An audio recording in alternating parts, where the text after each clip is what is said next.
I'm highly obliged with the institute for giving me this opportunity. Handloom, in fact, is placed in between khadi and mill-made cloth. As previous speaker told, khadi is pure, hand spun and hand woven. But handloom is hand woven but not hand spun necessarily. It may use hand spun yarn, but hand woven, it has to be hand woven. But they use mill spun yarn also, and not always natural fibers, though mostly it is natural fibers. But they are also using blends these days. I start with a beautiful quote. Weavers weaving at fall of night, why do you weave a garment so bright? Like the plums of a peacock, purple and green, we weave the marriage veils of a queen. There is history that is 5,000 years old. And even 250 years ago, there is no machine-made cloth in India. It was all handloom, hand-woven, whether it's a khadi or handloom. There is no synthetic dyes. 300 years back, there was no synthetic dyes. It was all natural dyes. And cotton is ours. When such kind of history is with us, these days, there are a lot of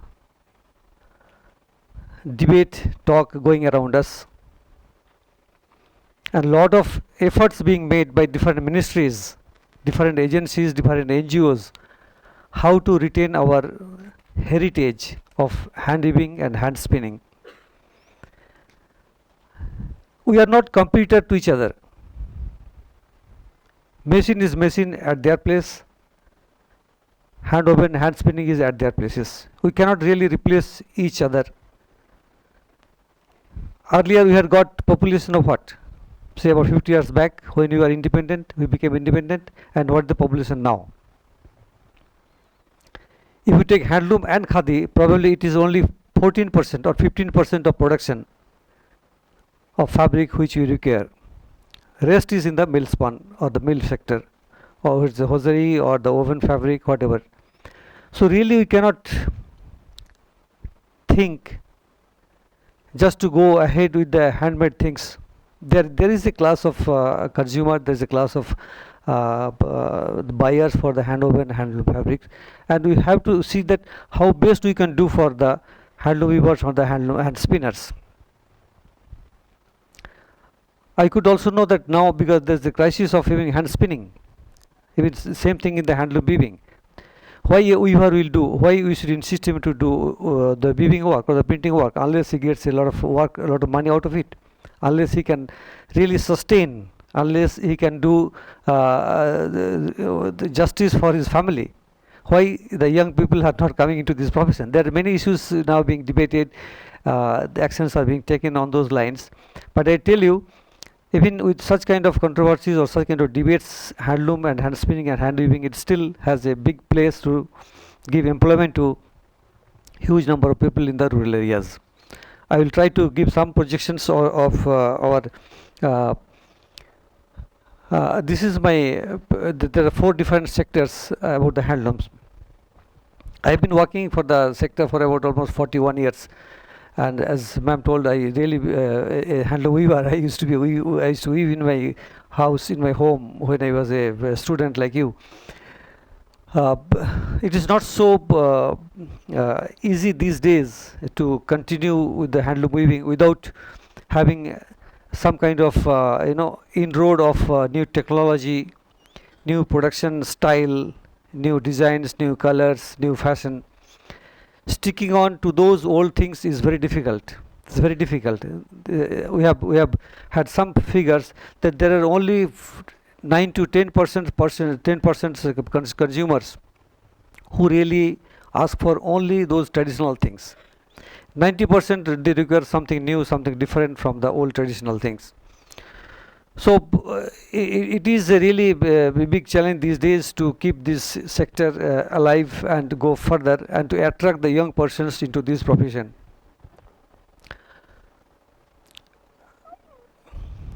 We have a beautiful word, roti, kapda, makan. Is it not? These are the three basic human needs. Is it not? But to me it is kapda, roti, makan. Because roti एक बेला आप नहीं खाने से भी चलेगा. You can, even now we are doing fasting because of our health. We are keeping our health good. So fasting you can do, or even you can omit one day's but without cloth you cannot really think of your life. So it is kapda, roti, makan now. So there is a huge demand for this sector to be developed, whether it's a hand spun, hand oven, or mill. Even if our mill sector is also not very much healthy these days. You may be knowing. There are a lot of now. This trade is open. We are getting a lot of cheap fabrics from China also. So whether they use only cotton or only natural fiber, that nobody bothers for that. But we are getting a lot of cheaper fabric. It's only because our machinization is very much limited. We have got only 15-20% machines which are automated. But in China it is reverse. 90% machines are automated. So naturally their production capacity is more. Their cloth is cheaper. So this is a big question, so how to really go about it. But I can tell you what the present scenario for handlooms. We have got almost 24 lakhs handlooms in our country. So what is handloom? What is your perception about handloom? It is not that it simply be woven by hand. It can be woven by legs. The loom can be operated by legs also. I mean, it is a manual labor. When a loom is being operated with a manual labor, it is handloom. So we have got about 24 lakhs and 87% of which in the rural areas. And again 65% of 24 lakhs in the northeast. In northeast, all the 7-8 states, all women, they know how to weave a cloth. It is their basic necessity. A child has to learn weaving for his dresses, for her dresses, for her marriage. There's a proverb that if the girl is not knowing how to make a fabric, how to make his dress costumes, he will not be married. Similarly, a person, if he weaves, he will be killed by wild boar. So that kind of thing also are there. So in northeast, every house, every lady knows how to weave it. Though it is a different kind of loom, it is a backstrap loom, and they make the fabric mostly for their own consumption. They do not mix the way in a commercial way or to make some kind of earning out of it. And about 44 lakh persons are engaged. Again 77% is women, and that too from less privileged classes, maybe SC or ST or OBC, that kind of classes, less education. So this sector, if you do some service for this sector, you are really doing a true service for our Indians. And that too, Gandhiji also told our India is in the villages. So our 80% looms are in the villages. I mean 78% people are women. So such a large number of people are engaged in this sector. And any service to this sector will be really true service for the nation. And this much was the 14% is the production handloom goes, and 720 crores square meter. And again you see, we have got about 15,000 cooperative societies. But out of this only 10% weavers are covered. Most of the weavers are working scattered way in a very disorganized way. The sector is very disorganized, and it is mostly controlled by the private entrepreneurs. We used to call him the master weaver, but they are not the master weavers really. They are some of the entrepreneurs. And we had got export about 2,200 crores in last year. And as Khadi also does, handloom also can weave a cloth of very fine yarn. Mr. Mukherjee told 500 muslin, and very coarse, which the yarn which has no count. If you go to Panipat, the yarn is like a rope. They make such kind of fabric, the rugs and the daris. So huge scope for making fabrics.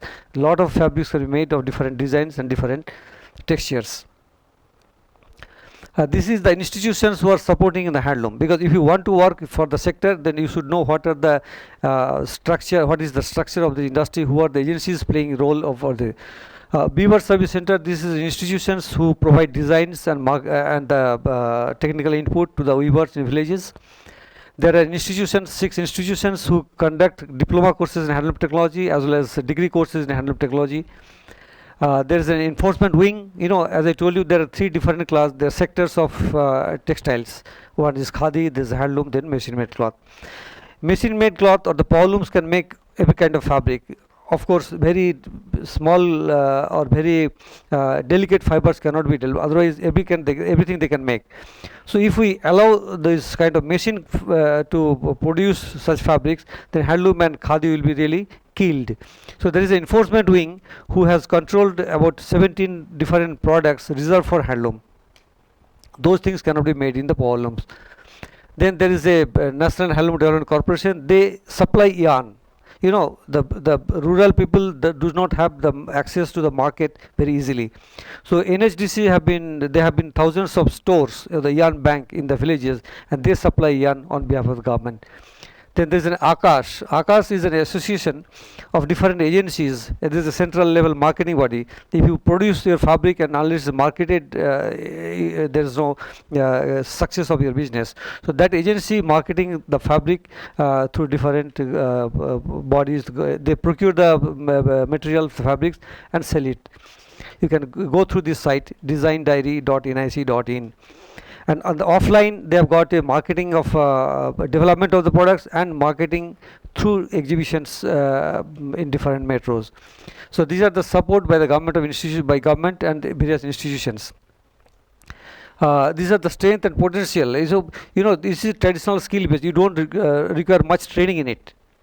You have got a Banarsi weaver. He knows how to weave because his children they see, then watch closely their mother and father how the fabric is woven.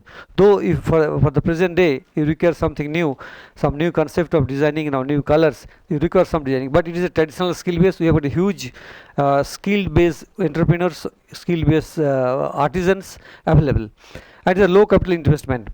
You do go for any business venture. Handloom is the only sector where the less investment is required. Even it is less than agriculture. Flexibility in production. You can make all kind of fabric, whether it's a silk or cotton or wool, different blends. Even in one warp, if you make a sari, you can make different colors, half a meter, 1 meter, like different colors, contrast color. I mean, creations can be made only on the handloom, on the hand-woven fabric. If it is a machine-made cloth, you have to run the machine for thousands of meters, at the stretch. But when it is a handloom, you can go for such kind of, and it's eco-friendly. There are certain things. Again,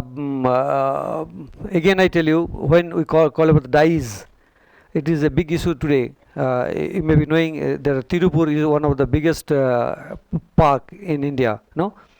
There is a problems of the dyeing. Dyes is really big problem. First thing, you have to have the azo-free dyes. Then again, the discharge that also has to be processed.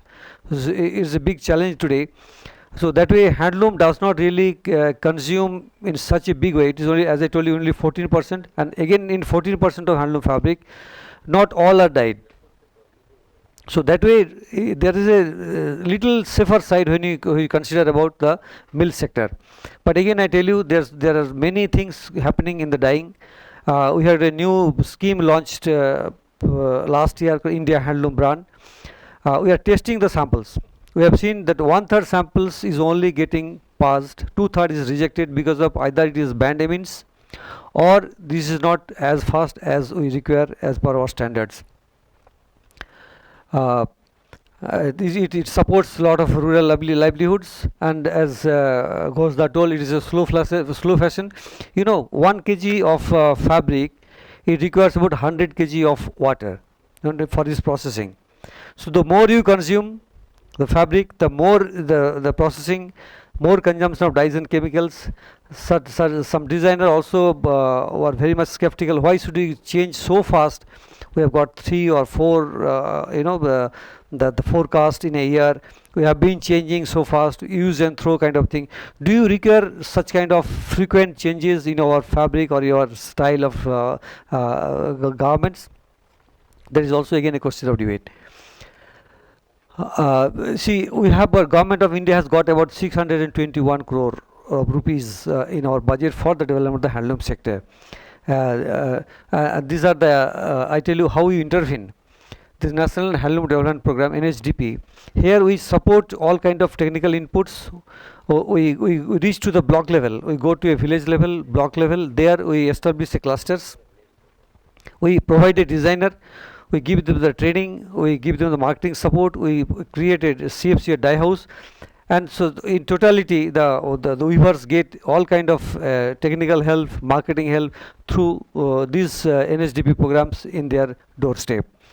Then yarn supply scheme, when you talk about the production capacity is almost 8 to 10 times more in powerloom.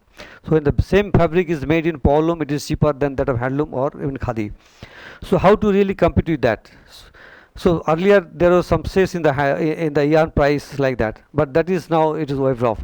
So government has given about 10% of subsidy for the yarn. So if the yarn is purchased by a handloom weaver, you can get a little cheaper.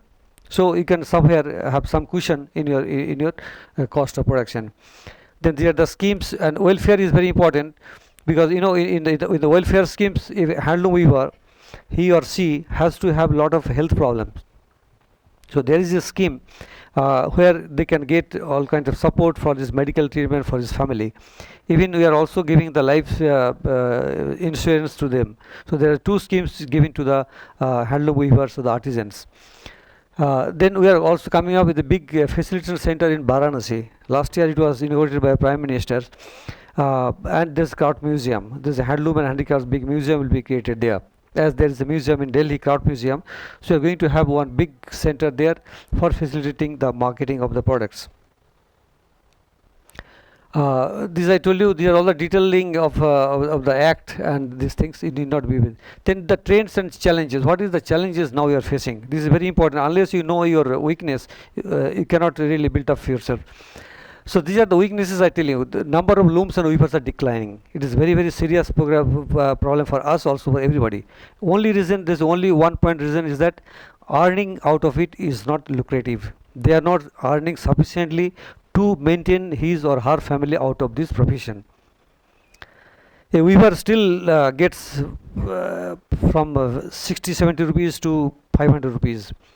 People are shifting to silks, because silk, when it is a costlier products, there is a good of margin and they can earn more. But when it is a common weaver who is making gamcha or lungi or dhoti, he earns just 100 rupees a day. Population is 40% is the youth today. So unless they consume and they really come for this sector, it will be a very big challenge for us. One way, it is a handloom brand. We are going to put a beautiful collection of products which has got all kind of parameters which is tested, and people will not be cheated for their quality, for their price. Then only you can do justice for this sector. Thank you.